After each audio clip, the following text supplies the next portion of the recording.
Before this video begins, I want to tell you that I have no high-end equipment. I simply do all of this on my phone at random intervals where I know it's very quiet, so the audio is going to be very mixed every now and then, just letting you know. I hope it doesn't throw you off. Anyways, enjoy. Animated cartoon characters have been around since the early 1900s, and ever since then, we've seen so many different types of stereotypes, caricatures, and body types. And one type that everyone likes to fantasize about is power scaling, or saying who is the most powerful animated character of all time. Some say it's Goku because it's Goku. Me, Goku! Others say it's Popeye since his workout is fully dependent on spinach, which is a bit of a negation, but I digress. Some say it's Avatar Aang since he can bend all elements, along with every other avatar. Sandy Cheeks knows karate and is a master of it. Every main character in regular show based on how they fight supernatural forces on a daily basis, and all have confirmed kills. I would even say Miguel O'Hara from Across the Spider-Verse based on how hard he choke slams Miles, and him using his raw strength to pull open a rift to a different dimension for 30 seconds, and many others. But I have a character who is stronger than all of the ones I've mentioned, and all others combined, and that is Richard Watterson from The Amazing World of Gumball. In my opinion, this show is somehow well loved and not loved enough. And to be honest, every Watterson family member is godly and strong in their own right. But Richard is the strongest of them all. I know it sounds hard to believe, but I'll go through every season to show you his powerful feats and accomplishments. And if you want, I'll make a video about every other Watterson member and tell you how powerful they are, and maybe about any other citizen of Elmore. I'll try to breeze over unimportant details to give you a better viewing experience, but sometimes I might have to give you the plot and premise of an episode to explain what's going on. Without further ado, let's start off with Season 1. Every time I look in the mirror, all I see is the inner warrior staring back at me. Season 1 is where his powers are breezed over for the most part, mainly because this first season is more quaint compared to the rest of the show, so there isn't much to say about him, but he still has a few moments to shine, starting with the laziest. Richard launches a slice of pizza into his mouth by blowing a pin off a stack of papers that hits a skateboard which rolls across the floor from the living room to the kitchen, which then hits a chair leg, knocking the chair back onto an open pizza box, launching the slice in the air and landing in Richard's mouth. In the prank, Richard is having a prank war with Gumball and Darwin. He falls asleep and gets put on a raft down a river which the boys don't know leads to sea. It's not specified how long this lasted, but at the beginning of the episode, Nicole stated that she would be gone for a little while, so let's say 3 to 4 days. And less than that amount of time, he swam from the middle of the ocean, surviving off of coconuts he found and his clothes. No, seriously, he ate his clothes. Later on, to get back to the boys, he plans to put a bucket of cement on top of the living room door to fall on the boys, but it took so long for the plan to work that the cement turned to concrete. He then goes full psycho to scare them, bursts through the bathroom wall, forces himself to fall through the floor to the living room, and broke 5 ribs in the process, but tanked it anyway to mentally scar his kids. And I gotta respect that. In the refund, he grows a biker mustache in a matter of seconds twice. In the car, he lost his gut and got a 6-pack in a single afternoon after using an electro fat burner. And in the helmet, Richard drives a boat on land. So starting off, he has just cartoon level strength. Nothing crazy, but beyond the average person. And that's it for Season 1.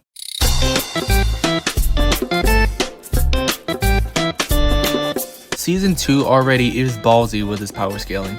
He gets to shine so much more in ways that build his character to make him more likable and more like an actual father than he was for the majority of Season 1. And where he gets the bulk of his strength is revealed to the audience in cool and creative ways. By the way, from now on I'll also mention how he improves as a parent, only when it ties into his power scaling though. I can't just mention everything that he does to make himself a good father. Season 2 in regards to Richard begins with his most iconic power moment in the entire show, the pizza. Richard gets a job as a pizza delivery guy to help out Nicole with the income, and this has Nicole scared like crazy. But one day he drops a few orders, leaving Gumball and Darwin to deliver them to the pepperonis, which also inadvertently murder their baby. Siciliana! Come see what the stork brought us! Oh, look! He's got his father's eyes! Thank you so much. Here's a 20.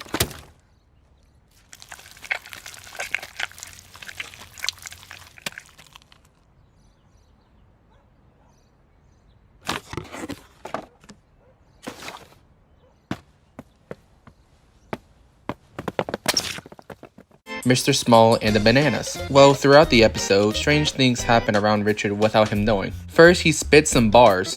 Here I am! I got a J-O-B, earning plenty of dough for my family. Yeah, I'm Richard Watterson, employee, so have some R-E-S-P, C-K-T. I got a pizza in the box, I got a cola in the bottle, and I get it to you faster when I put it on the throttle. Then a stoplight changes to every color in a few seconds. A man named Gary, who is out walking his dog, ends up switching places with it after Richard passes him. He drives past his house and makes the kitchen faucet run upward to the roof until turned off. He passes the bananas and has them singing on loop.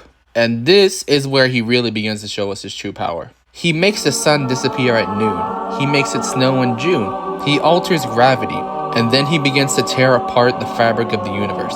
Every time he revs the engine while spitting some more bars, well, let me just show you. Mild or spicy, my flavors will exhilarate. To get them double quickly when I'm twisting the accelerator. Twisting the accelerator. Twisting the accelerator. He launches sonic waves that slow time, make everything float in the air, and even revving the engine can warp the universe. I mean, to see what everyone changes into in just a few minutes. He even turns back time on his family who are trying to stop him. He makes his family drive in a loop until they find him delivering his next pizza, which will end time and space as we know it. A bright beam of light, something you would see at Christ's return, shines over the house, with Richard being so powerful. His footsteps are changing reality. Clouds turn solid, Nicole melts to a liquid, and the closer Richard gets to the doorbell, the more his kids and Larry, his boss, morph into some otherworldly creatures. And as the doorbell is rung, the light gets brighter and stronger, showing all that is of the universe will disappear forever. The only way they are saved is because it is shown that Richard eats the middle of every pizza he delivers. Larry fires him, and the world resets to what it was before he was hired. He's sad that he can't support his family, but Nicole doesn't care. She just wants her husband back. And to end it off, he says he'll get another job, and just uttering those words is enough for a bolt of lightning to strike his finger and not hurt himself. Need I say more? Good, cause there's more to go. This is just the beginning of season 2 power scaling Richard. Let's continue with Christmas. The episode begins with Richard running Santa over, and then ends with him flying his sleigh all over Elmore. In the bumpkin, I'll just show you what he does while he has a conversation with Gumball. Dad, why do I have to go to school? So you can get a job. But why do I need a job? So you can earn money. Continue ahead. But why do I need money? To buy the stuff that TV makes us want. But why do I need to buy stuff? Because if you didn't buy stuff, everyone would be out of a job and no one would have any money. Wait, so I have to work for the rest of my life to pay for stuff that I don't want just so everyone else can suffer the same horrible fate as me? Exactly.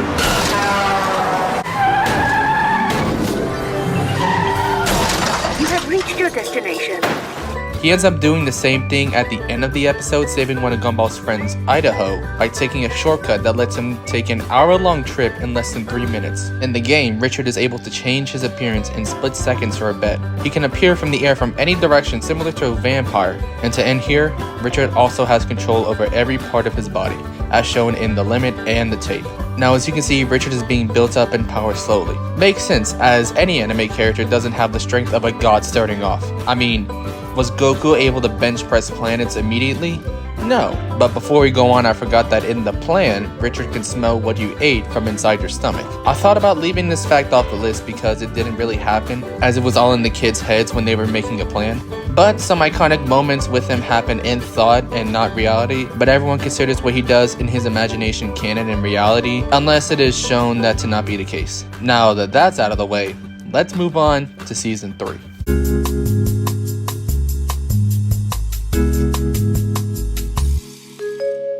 Season 3 kind of has his power all over the place, as this is the first zany season in terms of physical and actual comedy. Since anything happens in these episodes, his power has infinite chance to evolve over time. But just a heads up, he doesn't grow that much in power in this season, and I'll explain that at the end of season 3. But he began the season strong in episode 1 by showing us his fire skincare routine in the kids.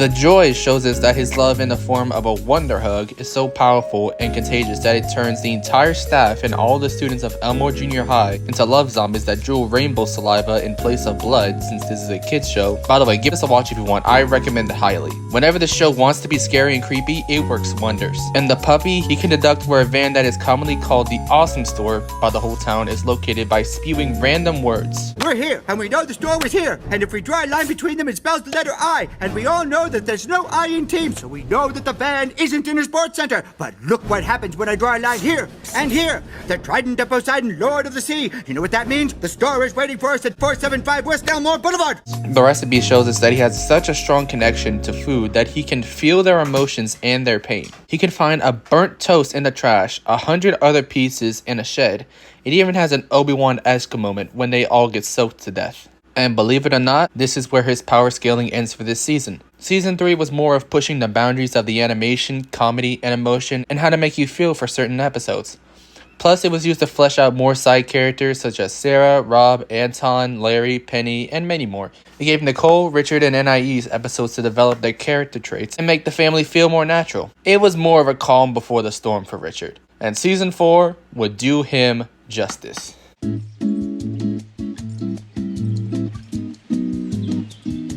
Season 4 definitely did my boy right. It did more of what Season 3 did, but with more creativity with the story of each episode, which also included one of the most iconic duopoly of episodes in Cartoon Network history. And starting off, we get not just a scene with Richard, but a whole episode. The return begins with Richard realizing his kids have school supplies, and he has only 6.5 hours to find them and get them to school before Nicole gets off of work. He trashes the house and turns back time to retrace his steps. He hotwires Banana Barbara's car with his key just by jamming it into the ignition 2 separate times, chased down a semi-truck and escaped from 4 others trying to trap him, hotwired another car with his keys, did the same to a docking crane, then an 18-wheeler, hooked up a shipping container by himself in less than 5 seconds, and ended up driving to school at top speed and agility with the semi, while having 3 minutes to drop off the kids at the school about 20 miles away in about 35 seconds, by driving off a bridge, in those underpasses like LA, through a house, and a movie theater screen without killing anyone while exclaiming, "I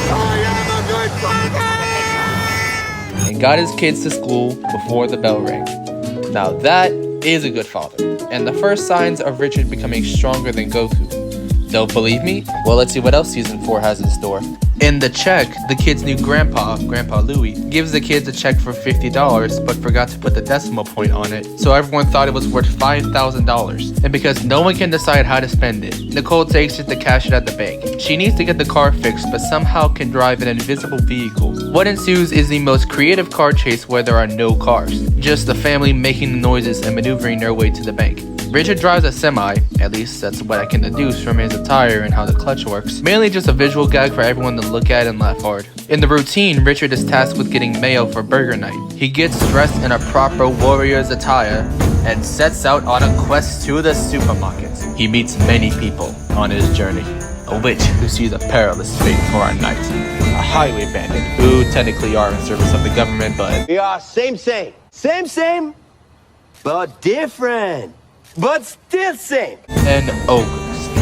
He lost his car, Cartex, in a pool of asphalt, and traveled for hours only to see that the store was demolished, destroyed, and shocked to oblivion by a T-Rex. Knowing he has to get his sweet maiden her mayo for burger night, he travels to a trash dump where the dinosaur lives to retrieve his mayo and escape.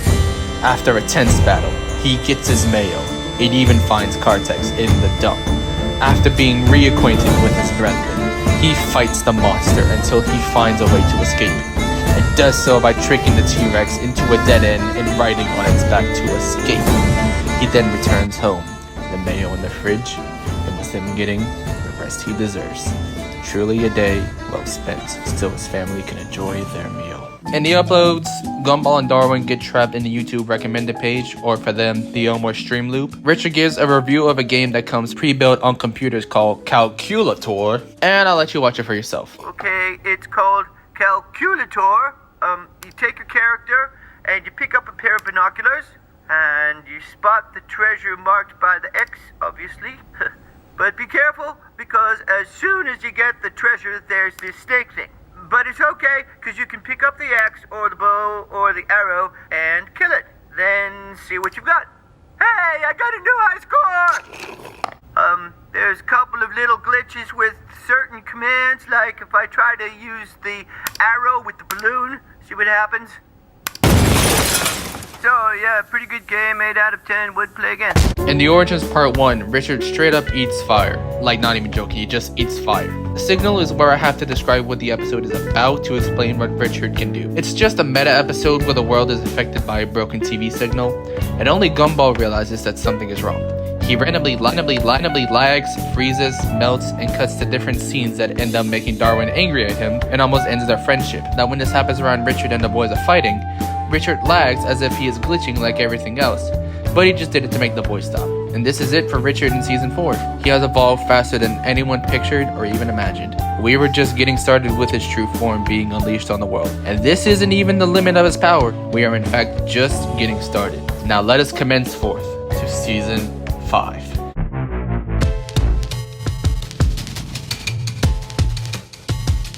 Season 5 of Gumball in general is looked at as the out of context season, not only housing the highest rated episode of the entire show, which is The Choices with a 9.7 out of 10 on most ranking sites, but also Richard's most iconic episode ever. By the way, watch The Choices, it is so beautiful and hilarious, but also heartbreaking. It's the equivalent of those YouTube short films you'll find every now and then, or the same quality as those Disney short films from the 2000s. We have to do a bit of a skip between episodes, but we will start with the most meta episode of the entire show, The Copycats. To explain this episode, in real life, a Chinese food company / animation program called Saiyun Foods made their own show called Miracle Star, which was released back in 2014. And it was a blatant ripoff of Gumball. It kept many of the same characteristics of the show, copied animations, basic character traits, similar designs, and only changed the species of animal they were, stole episode ideas and combined them together, and many more. The only original thing from that show was taking out Anais, the little girl, because of China's two-child policy. Basically, Miracle Star was an only child until his parents adopted another boy. In the episode, the Ripoff family has an in-universe show that copies all of their adventures and everything about their lives. Seriously, when they do something, they make a video to put in their show of what happened in a matter of seconds. They even have the same movements when they fight against their own copycats. I mean, look at this. The only thing that stops the fighting is Anais giving an idea because they don't have a doppelganger of her to have the same idea. When they get too much to handle though, they decide to live so dangerously that hopefully the fake family offs themselves so that it stops. And I'm not joking, they said this on Cartoon Network verbatim. Gumball, are you thinking what I'm thinking? No, Chi-Chi's thinking what I'm thinking. Exactly! Let them copy you at their own risk. Just live your life as dangerously as possible and hope they off themselves trying to copy you. Some ways Richard attempts this is by locking himself in chains with his teeth and taking a bath wrapped up. Also juggling 3 chainsaws blindfolded. That's all he does in this episode. But if you're wondering what happened to the family, they drove off a cliff with a semi-truck carrying an oil container with a fire trailing them. And the reason they didn't get out that truck safely like the Wattersons did is because they don't have an Anais doppelganger. They canonically died here. I'm not joking. Richard decides to chill up until the box. The mailman delivered a box to the Wattersons' house and they don't know who it's for or what's inside of it. The family takes turns imagining what could be inside of it. Gumball believes it's a portal gun from Portal. Nicole believes it's a lot of money and goes through the plot of No Country for Old Me. And Anais believes it's a zombie virus in a case. But Richard imagines it's a phone that utters the words, Lazarus. In this imaginative story, Richard can use 100% of his brain and has his mind wiped from the procedures, only remembering the code phrase. He has a mission to save the president from being blown up on a public highway. He speeds there and fights off the assailants barehanded and with a phone which was on a timer to explode. I won't explain what else happens here, but I'll leave a link to another video explaining the scene and how strong Richard would need to be to do this. The diet is Richard at his most powerful. In this episode, he is trying to lose weight, but instead of following one diet, he takes a dozen of them and just eats more than he did before. Because of this, the boys attempt to get him to eat less food, but after a while, they discover that food is the only thing that motivates him. So they have a training montage by tricking him with unhealthy food and then moving up to fruits and vegetables. He loses a lot of pounds and becomes slimmer in what looks like days, but in reality, it was only a minute. The kids leave him to keep working out, but are completely bewildered to see that he not only lost a lot of weight, but that he gained a huge six-pack and biceps. But all this muscle gain made him a douchebag. He ends up accidentally making everyone around him uncomfortable with his muscles. And he also took a fireman's hose and started posing with it for his Chatsnap account. The only thing that makes him remember who he really is seeing everyone eating some type of food around him. And with that, Rich Chad is gone. May we remember him for all time. It's a shame that Nicole never got to see the absolute specimen he would become. In the menu, Richard is sleeping at home and overhears Gumball talking about a secret menu at Joyful Burger. Gumball was at the mall when he said that. After that, Richard's ears perked up and he instantly ran to Gumball, clocking in at 200 miles per hour, running through a dozen houses and almost jumping over an incomplete bridge. In the deal, Nicole gets a promotion at work and is honored with Employee of the Month. Because of this, Richard feels unappreciated at home since he takes care of the kids and is never congratulated for the good work he does. Granted, his methods are questionable and confusing to understand, but when he tells Nicole that he will go on strike until she says what a good job he does, the kids become gremlin-type creatures with no one to supervise them. They trash the house, almost poison Nicole with raw chicken in her mouth, and Darwin almost makes up with his ghost girlfriend Carrie in his mother's wedding dress. Oh, and he also killed a donut police officer by eating him. The only thing that can get the kids to calm down is Richard. He calls the kids, similar to Chris Pratt in Jurassic World, but he gets them by saying whoever won between themselves in a fight could launch the next door neighbor over with a makeshift slingshot. Another reason as to why Richard is a good father. And that's all for season 5. We've had some of the best episodes of the show, whether they be in overall quality, humor, or Richard being a force of nature. I believe he has evolved from being just a powerful mofo and has become an equal rival to the entire regular show cast, Popeye, and maybe even Goku. Hopefully he will be able to surpass Goku in our final season as of February 2024.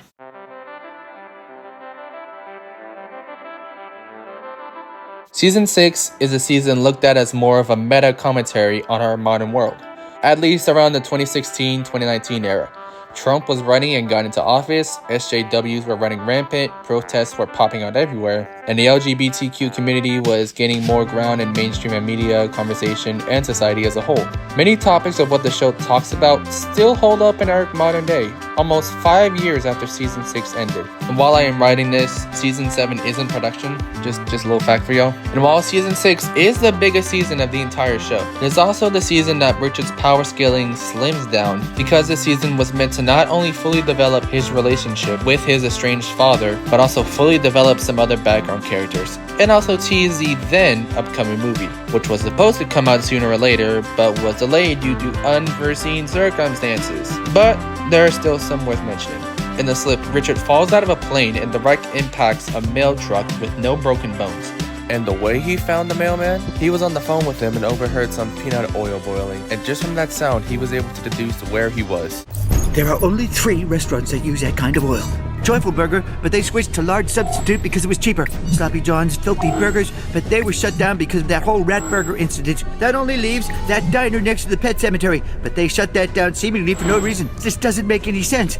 Wait, unless it isn't a restaurant, it's a food truck!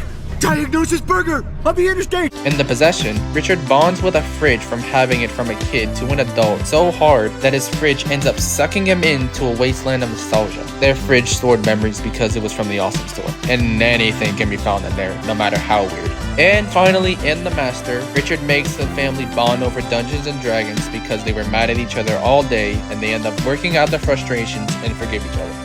And that is the end of Richard's power journey, at least until Season 7 comes out. If I had to rank him on a power scale tier list, I'd say for sure he's in S tier. He may not be top S tier, but he definitely goes above Goku, Popeye, Aang, and the entire regular show crew. He is outmatched by Finn the Human and Jake the Dog, Omni-Man, and a few others. Now this was really fun to go through the whole show and see what all Richard has done in terms of growing in power exponentially, but like all training arcs, he must come to an end. But not for long. As I said, I would like to make a video on each Watterson family member, but I'll do you one. If this video gets 30 likes, I'll make a video on either Gumball or Darwin. The others will be after that. And if you want me to, I'll make a scale video on random characters in Elmo. But for now, I rest. Please subscribe, thank you, and good after evening. What was that about? No idea. You wanna